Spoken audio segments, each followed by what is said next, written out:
ನಮಸ್ಕಾರ ಎಲ್ರಿಗೂ ಶಮೀಸ್ ಹೌಸ್ಗೆ ಸ್ವಾಗತ.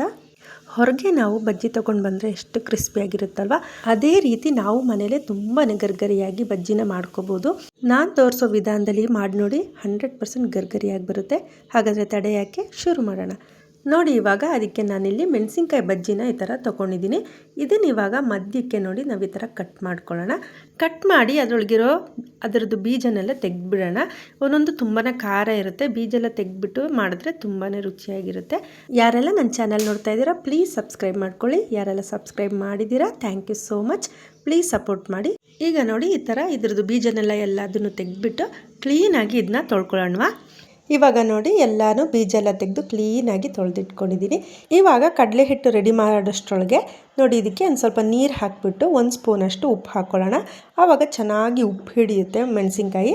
ಉಪ್ಪು ಹಿಡೀಲಿ ಅಂತ ಹೇಳಿ ತುಂಬ ಹೊತ್ತಿಗೆ ಮುಂಚೆ ಈ ಥರ ಉಪ್ಪಲ್ಲಿ ಇಡಬಾರ್ದು, ಮೆತ್ತಗಾಗ್ಬಿಡುತ್ತೆ ಮೆಣಸಿನ್ಕಾಯಿ. ನಾವು ಕಡಲೆ ಹಿಟ್ಟನ್ನ ಕಲಿಸ್ಕೊಳ್ತೀವಲ್ಲ, ಅಷ್ಟು ಸಮಯದವರೆಗಿದ್ದರೆ ಸಾಕು. ಇವಾಗ ಹಿಟ್ಟನ್ನ ರೆಡಿ ಮಾಡ್ಕೊಳ್ಳೋಣ. 1 ಕಪ್ಪು ಕಡಲೆ ಪುಡಿನ ತಗೋತಾ ಇದ್ದೀನಿ.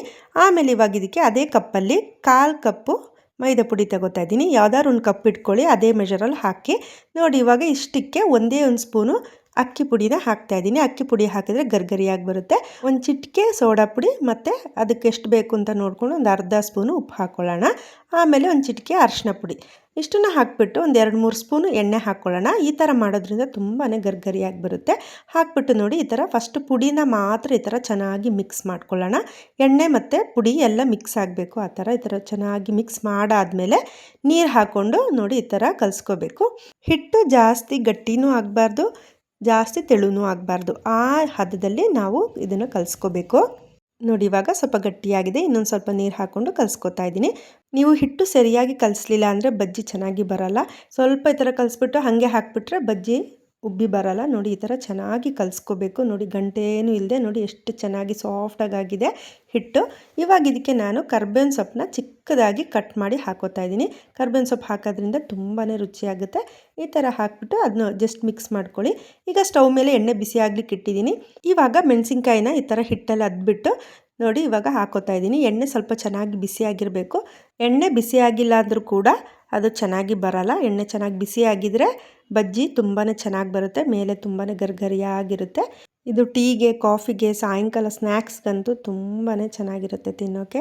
ಎಲ್ಲರೂ ಈ ವಿಧಾನದಲ್ಲಿ ಒಂದು ಸಲನಾದರೂ ಮಾಡಿ ನೋಡಿ, ಗ್ಯಾರಂಟಿ ಮೇಲೆ ತುಂಬ ಗರ್ಗರಿಯಾಗಿ ಬರುತ್ತೆ, ತುಂಬಾ ರುಚಿಯಾಗೂ ಇರುತ್ತೆ. ನೋಡಿ, ಇವಾಗ ಒಂದು ಸೈಡ್ ಆಗಿದೆ. ಈಗ ಇನ್ನೊಂದು ಸೈಡನ್ನು ತಿರುಗಿಸ್ಕೊಂಡು ಚೆನ್ನಾಗಿ ಫ್ರೈ ಮಾಡ್ಕೊಳ್ಳೋಣ. ಬ್ರೌನ್ ಕಲರ್ ಆಗೋ ತನಕ ಫ್ರೈ ಮಾಡ್ಕೊಳ್ಳಿ.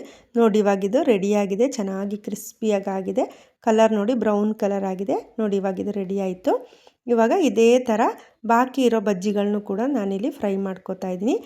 ನೋಡಿ ಎಷ್ಟು ಚೆನ್ನಾಗಿ ಬಂದಿದೆ, ನೋಡೋದಕ್ಕೆ ಎಷ್ಟು ಚೆನ್ನಾಗಿದೆ, ಅಷ್ಟೇ ರುಚಿಯಾಗಿರುತ್ತೆ. ನೋಡಿ, ಇವಾಗ ತೋರಿಸ್ತೀನಿ ಒಂದು. ನೋಡಿ ಎಷ್ಟು ಮೇಲೆ ಎಷ್ಟು ಕ್ರಿಸ್ಪಿಯಾಗಿ ಬಂದಿದೆ ಅಲ್ವಾ. ನೋಡಿ, ಈ ರೀತಿ ನಾವು ಸುಲಭವಾಗಿ ಮನೇಲೆ ತುಂಬಾ ಗರ್ಗರಿಯಾಗಿ ಬಜ್ಜಿನ ಮಾಡ್ಕೋಬೋದು. ಹೊರಗಡೆ ಹೋಟೆಲೆಲ್ಲ ಸಿಕ್ಕುತ್ತಲ್ಲ, ಅದೇ ಥರ ಇರುತ್ತೆ. ಎಲ್ಲರೂ ಒಂದು ಸಲನಾದ್ರು ಟ್ರೈ ಮಾಡಿ. Thank you so much.